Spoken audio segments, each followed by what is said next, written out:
आप सभी का स्वागत है मेरे चैनल रति वांगशन फैंडम में। अगर आपको मेरे चैनल के फैक्शन वीडियो स्टोरी अच्छी लगती है तो प्लीज़ मेरे चैनल के वीडियोस को लाइक और चैनल को सब्सक्राइब ज़रूर कर दीजिएगा। मैं बहुत हार्ड वर्क करती हूँ एक एक वीडियो के लिए गाइस, तो आप अगर रेगुलर मुझे सुनते हैं तो आपको आइडिया होगा कि मैं कितना काम करती हूँ। तो प्लीज़ मेरे हार्ड वर्क को अप्रिशिएट करने के लिए मेरी वीडियो को लाइक और अपने दोस्तों के साथ शेयर ज़रूर कीजिएगा। चलिए आज का पार्ट स्टार्ट करते हैं। लास्ट पार्ट में हमने देखा था कि विंग ने मतलब सबके बीच में एक कविता पढ़ी थी, जो कविता उसके लिए वांगजी ने लिखी थी, जिसे पढ़ते पढ़ते वो बहुत इमोशनल होकर वांगजी की तरफ देखने लगता है। उसे ये फीलिंग आ चुकी है कि वांगजी उसे अपना पहला प्यार मानता है। ये कविता उसके लिए है और उसका टाइटल है पहला प्यार। तो कुछ ही पल लगती है उसे ये समझने में कि वांगजी की लाइफ में वो बहुत इम्पोर्टेंट बन चुका है। वो वांगजी का फर्स्ट लव है। क्या विंग का फर्स्ट लव भी वांगजी है? शायद हाँ, क्योंकि आज से पहले कभी भी विंग के दिल में ये थॉट नहीं आया। अभी सबको इग्नोर करके दौड़ के अपने लंजा को गले लगाने का थॉट, वह आपने सबको इग्नोर करके अपने लंजा को फोर्सफुली किस करने का थॉट, ये फील करने का थॉट कि वो वांग लंजा के लिए बहुत इंपॉर्टेंट है। विंग ये इमोशंस वाली आंखों से वांगजी की तरफ और वांगजी विंग की तरफ देख रहा है। वहीं ये कविता सुन के शू शैनिंग के मुट्ठी टाइट और आंखों में गुस्से के आंसू आ जाते हैं। वहीं बाकी सब लोग अब खड़े होकर तालियां बजाने लगते हैं। चाहे कविता कैसी थी, पर लिखी तो लान वांगजी ने है, और वांगजी ने लिखी हुई कविता विंग ने गाई। इस चीज़ से सब लोग विंग की तारीफ क्यों ना करते। इसलिए सब लोग खुशी से वांगजी की तारीफ कर, मतलब एक तरह से कविता की तारीफ करते हुए तालियां बजाते हैं।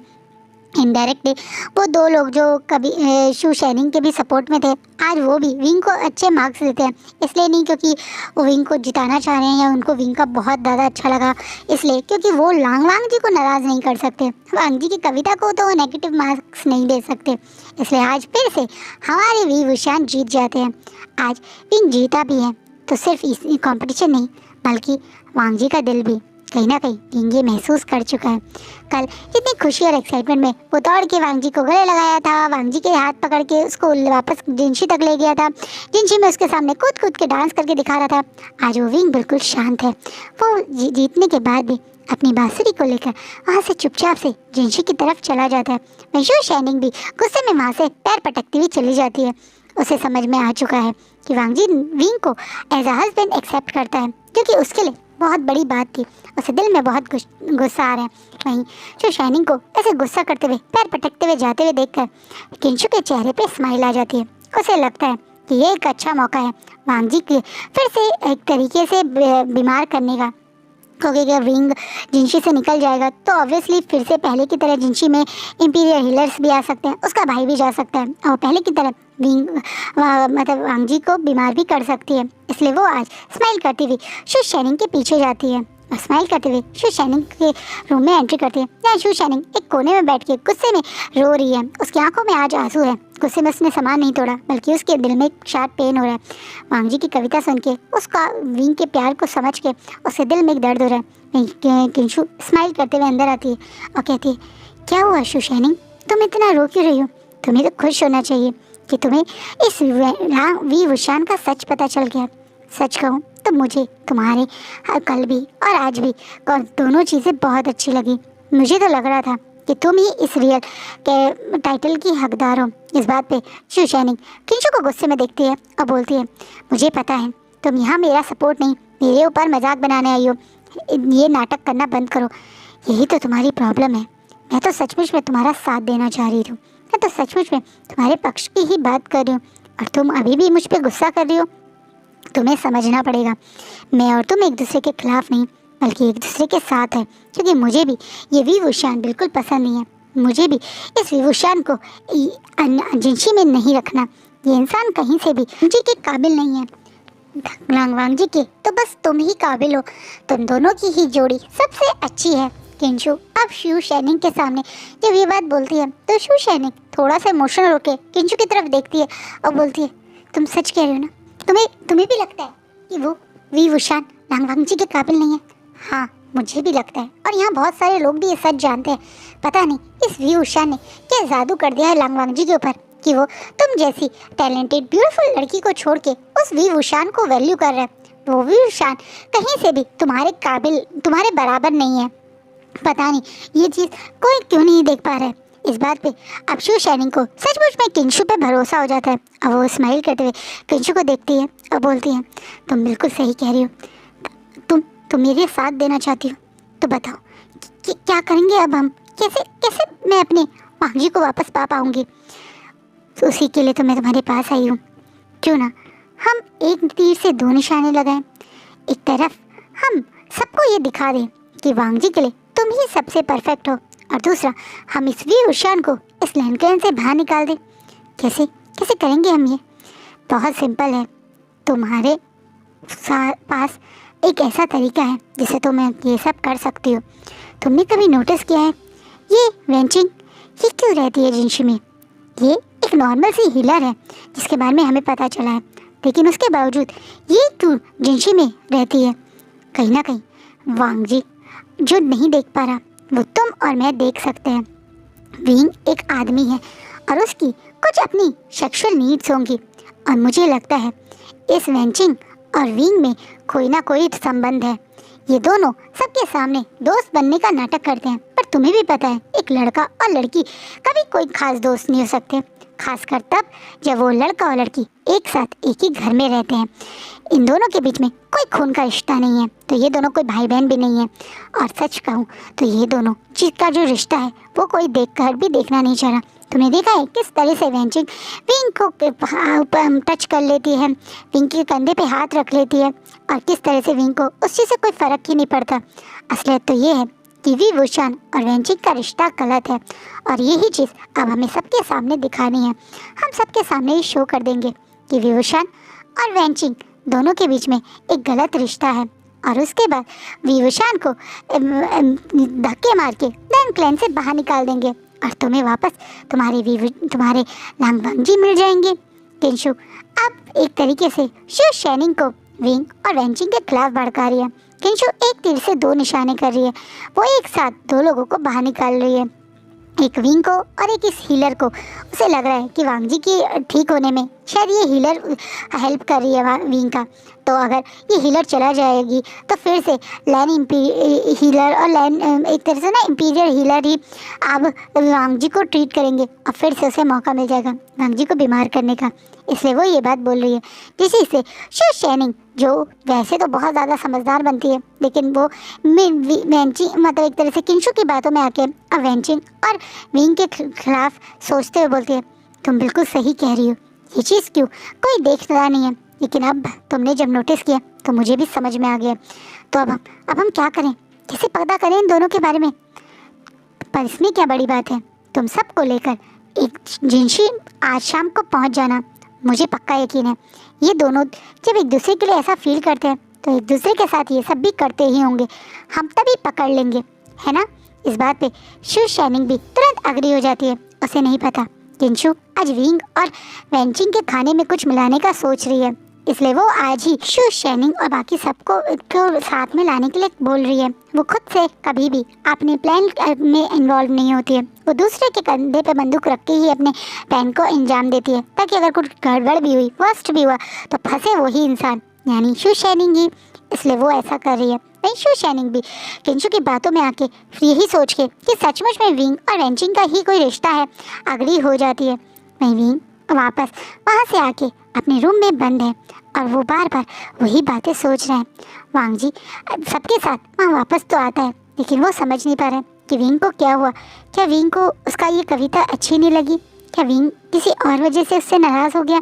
क्या हुआ है? इसलिए वो अब वांगजी विंग के डोर के पास नॉक करता है, और विंग यही बोल के कि वो थोड़े टाइम में तुम्हारे वांगजी तुम्हारे में ही कमरे में मैं आ जाऊँगा, वहाँ से विंग को भेज देता है। पर असलियत में वो रूम में बैठा हुआ है, उस कविता को अपने हाथ में लेके एक एक शब्द को वो बार बार पढ़ रहा है, और पढ़ते हुए उसकी आंखों से आंसू बह रहे हैं।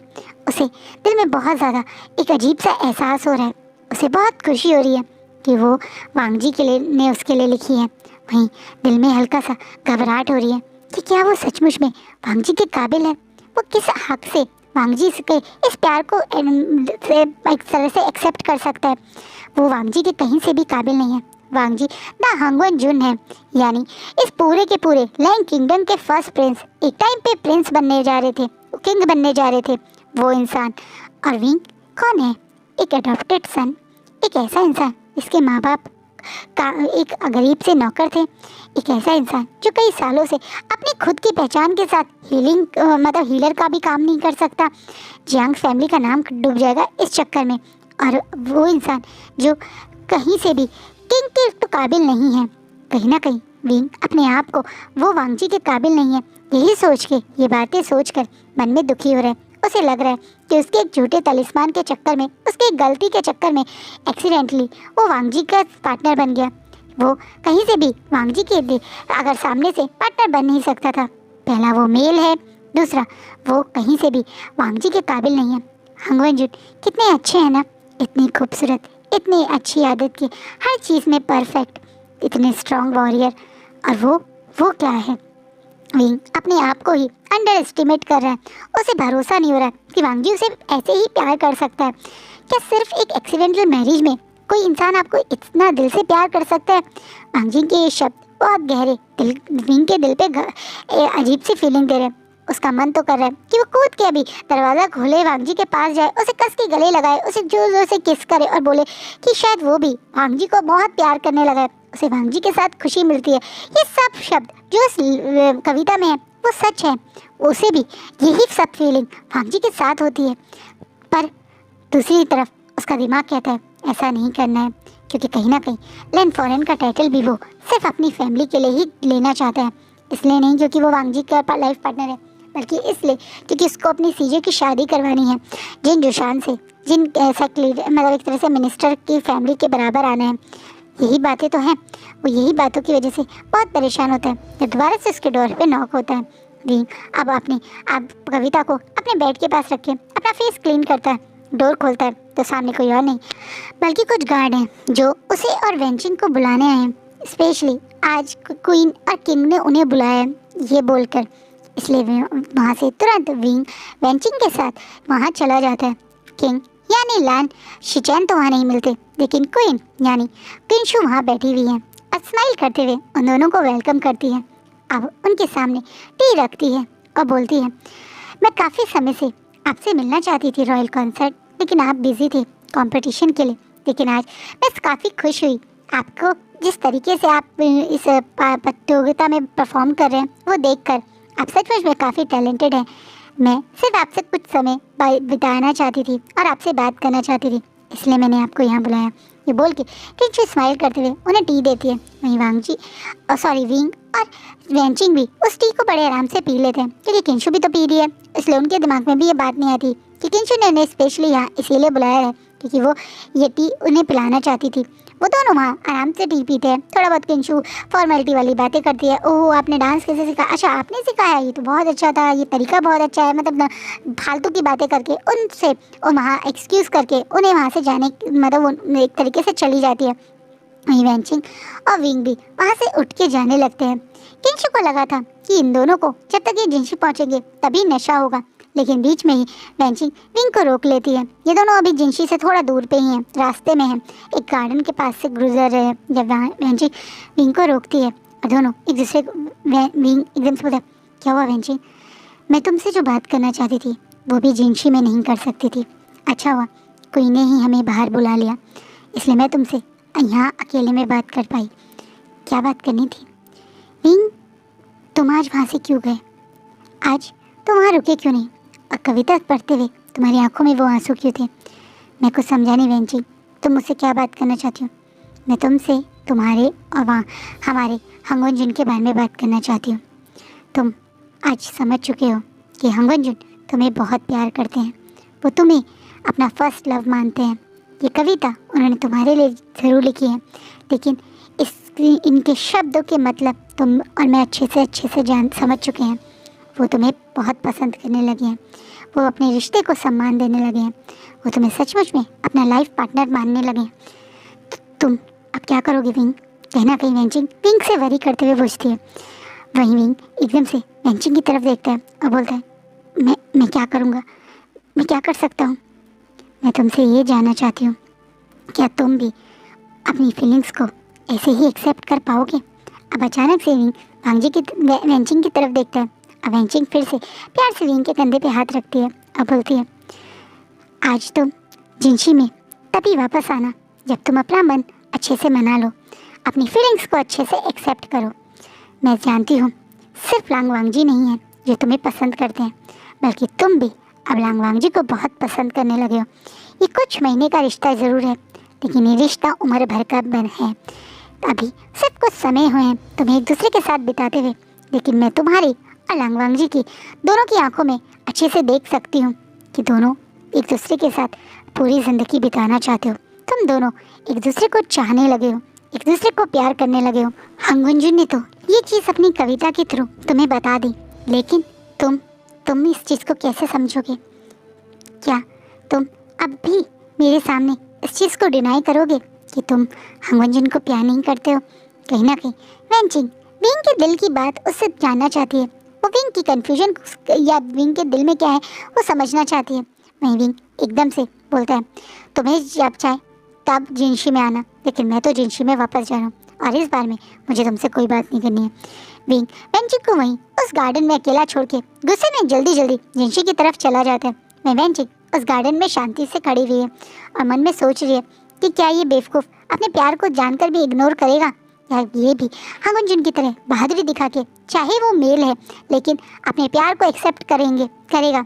वेंचिंग यही बात सोच के थोड़ा सा आगे ही बढ़ने वाली थी जब अचानक से उसका सर थोड़ा सा घूमने लगता है। अचानक से उसे कुछ अजीब सा महसूस होने लगता है, जैसे वो हल्के नशे से में हो। वो समझ नहीं पाई ये क्या हुआ। काफ़ी देर से वो और विंग यहीं गार्डन में थे तो उसे यहीं पे अब नशा चढ़ने लगा है। वहीं विंग जिनशी आराम से पहुंच भी गया। वहीं वेंचिंग जिनशी से बाहर बहुत दूर इस गार्डन में है और उसका सर जोर जोर से घूम रहा है। उसे अचानक से बहुत ज़्यादा अनईजी सा फील हो रहा है। उससे तो इतना ज़्यादा अजीब लग रहा है कि उससे कदम भी आगे बढ़ाए नहीं जा रहे। उसका दिमाग उसका इतना भी साथ नहीं दे रहा है कि उसे समझ नहीं आ रहा है कि वो जिनशी की तरफ चल रही है या दूसरी तरफ ही चलने लगी है। हाँ, वेंचिंग जिनशी से उल्टे रास्ते चलने लगी है, बल्कि वो तो हांशी की तरफ आगे बढ़ने लगी है। वहीं वेंचिंग हांशी के बिल्कुल पास आ गई है। हांशी और जिनशी बाहर से काफ़ी हद तक एक जैसे ही महल हैं। अंतर बस इतना है कि हांशी लांग शिचैन का है और जिनशी लांग वांगजी का महल है। ये दोनों महल उनके फादर और मदर ने ही इन दोनों के लिए बनाए थे। इसलिए बेचारी वेंचिंग जो काफ़ी नशे में भी है, वो हांशी को ही जिनशी समझ के अंदर चली जाती है। वो पहले ही गेट के पास थी जब उसे रॉयल गार्ड रोकने लगते हैं। ये सब इंपीरियर के गार्ड है, रॉयल गार्ड है। जिनशी की तरह ये कोई हांशी में तो घुस नहीं सकता ना, तो इसलिए वेंचिंग को यहाँ रोक रहे हैं। जब ये शोर मच रहा है तो अचानक से शिचैन जो अंदर थे वो अचानक से बाहर की तरफ आते हैं कि अचानक से कौन उनकी हांशी में पहुँच गया, क्योंकि हांशी तक पहुँचना आसान नहीं है। वो मतलब थोड़ा सेफ्टी वेफ्टी रहती है ना, तो वो एकदम से जब बाहर आते हैं तो देखते हैं कि वेंचिंग थोड़े मतलब गुस्से में है और वो गुस्सा करते हुए दोनों गार्ड से लड़ी है कि वो कैसे उसे अंदर जाने से रोक सकते हैं। वो तो यहीं रहती है, वो यही बोल के लड़ रही है। वो नशे में है, वो ये समझ नहीं पा रही है कि वो गलत जगह पहुंच गई। और वो गार्ड भी उससे गुस्सा करके यही कह रहे हैं कि वो यहाँ नहीं रहती है, वो क्या झूठ बोल रही है, क्यों वो यहाँ ऐसे घुसने की कोशिश करे, उसे अभी के अभी वो बंदी बना देंगे। वो यही कह के उसे गुस्से में बंदी ही बनाने वाले थे जब पीछे से उन्हें उनके किंग यानी खुद शिचैन रोक लेते हैं। शिचैन शौक है कि वेंचिंग यहाँ क्या कर रही है। वैसे भी शिचैन को वेंचिंग थोड़ी दिलचस्प तो लगती है, वो कुछ हटके है बाकी लड़कियों से, इसलिए वो एकदम से गार्ड को हटा के वेंचिंग के सामने आते हैं। तो वेंचिंग जो हल्के नशे में है और बोलती है, हंगुंजुन आप बाहर कैसे आए और आपकी व्हीलचेयर कहाँ है? वेंचिंग नशे में और उसे शिचैन हंगुंजुन ही लग रहे हैं, इसलिए वो शिचैन से ऐसी बात बोल रही है। वहीं शिचैन एकदम से हंसते हुए वेंचिंग को देखते हैं और हल्के से उसकी आंखों के आगे हाथ हिलाते हैं और कहते हैं, क्या बात है, तुम में इतनी हिम्मत कि तुम जी हमारे राजमहल में ऐसे ड्रिंक करके घूम रही हो। तुम बहादुरी में कम तो नहीं हो, लेकिन तुम गलत जगह आ गई हो। मैं हंगुंजुन नहीं बल्कि शिचैन हूँ। चलो मैं तुम्हें जिनशी छोड़ देता हूँ। और ये बोल के शिचैन खुद एक किंग होने के बाद भी वेंचिंग का हाथ पकड़ के उसे जिनशी की तरफ ही ले जाने के लिए आगे बढ़ते हैं। जब अचानक से वेंचिंग बेहोश होकर उनकी बाहों में ही गिर जाती है, जिससे शिचैन एकदम से घबरा जाते हैं और वो जोर से वेंचिंग के फेस को हिलाने लगते हैं। वो तुरंत वेंचिंग को गोदी में उठा के अपने कक्ष की तरफ दौड़ पड़ते हैं उसे लेटाने के लिए। और एकदम से और इस महल में जो हीलर हमेशा रहता है, यानी जो किंग के साथ एक हीलर रहता है, उसे बुलाने के लिए बोल देते हैं। जहाँ एक तरफ वेंचिंग तो नशे में गलत जगह पहुंच गई हमारे विंग एकदम सही जगह पहुंच जाते हैं। विंग थोड़ा सा वांगजिंग से गुस्सा ही हुए थे, लेकिन वो सीधा वांगजी के रूम में ही पहुंच जाते हैं क्योंकि उसने वांगजी से मिलने का मन करता है। कहीं ना कहीं वो वांगजी से उस कविता के बारे में डायरेक्ट पूछना चाहता है, इसलिए वो एकदम से वांगजी के रूम में घुस गया है। वहीं वांगजी बड़े आराम से अपने ही बेड पे बैठे हुए थे और कुछ किताबें पढ़ रहे थे जब वो एकदम से विंग को वहाँ एंट्री करते हुए देखते हैं। विंग एकदम से वांगजी के पास पहुंच के वांगजी का कॉलर पकड़ लेता है। विंग को भी इस समय अच्छा नशा है, दवाई का नशा। ये ऐसी मेडिसिन है जिसमें लोग नशे में रहते हैं, लेकिन धीरे धीरे से फिर उनकी सेक्सुअल एक्टिविटी मतलब होता है करने का मन करता है। स्टार्टिंग में नहीं है कि सीधा कपड़े उतारने शुरू कर देंगे, इसलिए वो अभी नशे में है और एकदम से वांगजी के कॉलर को पकड़ता है और बोलता है, वो कविता क्यों क्यों लिखी तुमने? वो कविता क्या तुमने जो वो लिखा वो सच था? क्या मैं तुम्हारा फर्स्ट लव हूँ या तुम मेरे फीलिंग्स के साथ खेलो लंजा? क्यों क्यों तुमने मुझे ऐसा कुछ लिख के दिया जिसके कारण मैं आज सुबह से इतना परेशान हूँ? बताओ विंग, लंजा मुझे जानना है। विंग थोड़ा एकदम से वांगजी को अपनी कॉलर से खींच के बिल्कुल एकदम पास ले आता है। अब विंग और वांगजी की नोज एक दूसरे से टच हो रही है। उन दोनों की ब्रीथिंग वो एक दूसरे की बॉडी पे फील कर सकते हैं जब अचानक से वांगजी विंग की तरफ आगे होता है और बोलता है, हाँ वो कविता मैंने तुम्हारे लिए ही लिखी है, उसका एक एक शब्द तुम्हारे लिए है विंग। तुम सचमुच में मेरा पहला प्यार हो। तुम वो इंसान हो जिसने मुझे फिर से जीना सिखाया। तुम वो इंसान हो जिसने मेरे दर्द भरे लाइफ को खुशियाँ दी। तुम्हारी हंसी सचमुच में मेरे लिए बहुत खास है। तुम्हारे साथ बिताया हर पल मेरे लिए बहुत स्पेशल है। मैं तुमसे प्यार करने लगा हूँ विंग। वांगजी बिना डरे बिना घबराए विंग के सामने अपनी फीलिंग्स रख देता है। इससे विंग अचानक से वांगजी की तरफ आगे बढ़ के उसके लिप्स को कस के पकड़ लेता है और अब पैशनेटली वांगजी को किस करने लगता है। अब वो वांगजी की कमर को पकड़ के बहुत ज़्यादा पैशनेटली वांगजी को किस कर रहा है। शुरू में शौक था, लेकिन अब वो विंग की किस को उतने ही हंगर से रिस्पॉन्स करने लगा है। वांगजी को लग रहा है कि विंग किस के थ्रू उसके प्यार को एक्सेप्ट कर रहा है। उसे नहीं पता कि विंग ये नशे में कर रहा है, अपनी बॉडी में हुए उस चेंज के कारण कर रहा है। वांगजी को लग रहा है कि विंग ये सब कुछ इसलिए कर रहा है क्योंकि वो भी एक तरीके से उसे प्यार करता है, वो भी इस तरीके से उसके प्यार को एक्सेप्ट कर रहा है। वांगजी और विंग अब पैशनेटली बहुत हंग्रीली एक दूसरे को किस कर रहे हैं। अब तो विंग जल्दी से वांगजी के हानफू भी खोल रहा है। एक एक करके उसने वांगजी के हानफू खोलने शुरू कर दिया और वैसे ही वांगजी भी विंग के हानफू को खोल रहा है। ये दोनों अब एक दूसरे की बॉडी को भी एक्सप्लोर करने लगे। जहाँ एक तरफ वांगजी विंग की बॉडी को अपने हाथों से फील कर रहे हैं, तो वहीं विंग वांगजी की हर एक बॉडी पार्ट को किस कर रहे हैं, जैसे वो पूरी तरह से आज वांगजी के साथ अपने रिश्ते को आगे बढ़ा देना चाहते हैं। वो फर्स्ट नाइट जिसके बारे में वो वांगजी को हमेशा टीज करता था, आज वो नशे में वो सब कर रहा है। कहीं ना कहीं विंग अपने होशो आवाज़ अपने सही दिमाग में नहीं है, लेकिन वांगजी अपने बिल्कुल सही दिमाग में है। उसे लग रहा है कि विंग शायद लस्ट में डूब के सब कर रहा है। वहीं उसे नहीं पता कि ये थोड़ा सा उस दवाई का नशा है। ये सिर्फ विंग के लिए एक दवाई के कारण आई हुई बॉडी में लस्ट है, पर वांगजी के लिए तो ये प्योर प्यार है जो उसका विंग उसे शो कर रहा है। वो भी उसी इंटेंसिटी के साथ विंग की हर एक बॉडी पार्ट को किस कर रहा है, महामार्ग छोड़ रहा है। और अब धीरे धीरे ये हाफ न्यूड पोजीशन में आ गए, यानी अबव की बॉडी पूरी तरह से न्यूड है और दोनों एक दूसरे की बॉडी में पूरी तरह से गुम है। जब सडनली उनके डोर से नॉक होता है। वांगजी शुरू में एक नॉक से समझ नहीं पाता है कि अचानक से कौन इतनी ज़ोरों से नॉक कर रहा है। उसके बावजूद वो अपने विंग को थोड़ा सा अपने से दूर करता है, अपने ही मतलब हानफू से उसे कवर करता है। लेकिन इससे पहले वांगजी कुछ और कर पाता, जो पर्सन नॉक कर रहे थे वो दौड़ तोड़ के अंदर आ जाते हैं और जो वो अपनी आंखों के सामने देखते हैं उसे देख के वो शॉक है। वांगजी हाफ न्यूड पोजीशन में, विंग उसके बेड में है और वो भी दूर से देखे तो कोई समझ सकता है कि शायद ये दोनों क्या कर रहे थे। ये देखते ही वांगजी के एक्सप्रेशन पूरी तरह से रेड हो जाते हैं। उसके एक्सप्रेशन यानी उसका फेस रेड है, उसकी आंखें किसी को भी मर्डर कर दे इस पोजीशन में है, क्योंकि सामने जो लोग खड़े हैं वो अचानक से उसके बेडरूम में घुस गए उसे और उसके हस्बैंड को इस पोजीशन में देखने। ये कोई और नहीं बल्कि लैन फैमिली के बहुत सारे सीनियर्स और एक तरह से हाई पोजीशन के ऑफिसर्स हैं। साथ में लैन कुरैन है, क्वीन किंशु और शू शेनिंग है। यहाँ पे इन सबको देखकर वांगजी का एक्सप्रेशन बहुत ज़्यादा डार्क हो जाता है और वो अपने कोल्ड ऑरा से कहता है, get out from my bedroom, जिससे सब लोग वहाँ काँप जाते हैं। जरूर ये देख सीन और ये नज़ारा और वांग जी के गुस्से को कोई समझे ना समझे, पर कुरैन समझ के गुस्से में सबको अभी के अभी बाहर चलो कह के साथ में बांध लेते हैं और तुरंत उस रूम का डोर बंद कर देते हैं। वहीं वांग जी मुड़ के देखते हैं तो अब विंग बहुत गहरी नींद में है, जैसे छोटे बच्चे गहरी नींद में सो जाते हैं। उसने कपड़े पहनने की जहमत भी नहीं करी, बल्कि वो तो आराम से बैठ के वांग जी के उन्हीं हानफू को ऐसे ही लपेटे लपेटे सो जाता है। वांग जी अपने क्यूट से प्यारे से हस्बैंड को ऐसे देखकर आगे की तरफ होके वांग विंग के माथे पे किस करता है और फिर बहुत प्यार से बोलता है, थैंक यू विंग, मेरा प्यार एक्सेप्ट करने के लिए, और प्यार से वांग विंग को अपनी बाहों में लेकर ही सो जाता है। वहीं दूसरी तरफ रूम से बाहर निकलते ही कुरैन घूर घूर के अब शू शाइनिंग और शूशे को देख रहे हैं। वो गुस्से में बोलते हैं, ये क्या बदतमीजी थी शू शाइनिंग, मैंने तुमसे पहले ही कहा था बिना किसी परमिशन के हम इस तरीके से जेंशी में आए हैं, यही एक बहुत बड़ा रूल तोड़ रहे हैं, और ऊपर से तुमने किसी का भी इंतजार नहीं किया और उस डोर को तोड़ के अंदर चली गई। इतनी हिम्मत तुम्हारी, तुम फर्स्ट प्रिंस ऑफ गुसु हंगविन जुन के बेडरूम में इस तरीके से सबको लेकर घुस गई। तुम्हें क्या लगता है ये चीज़ मैं भूल जाऊंगा?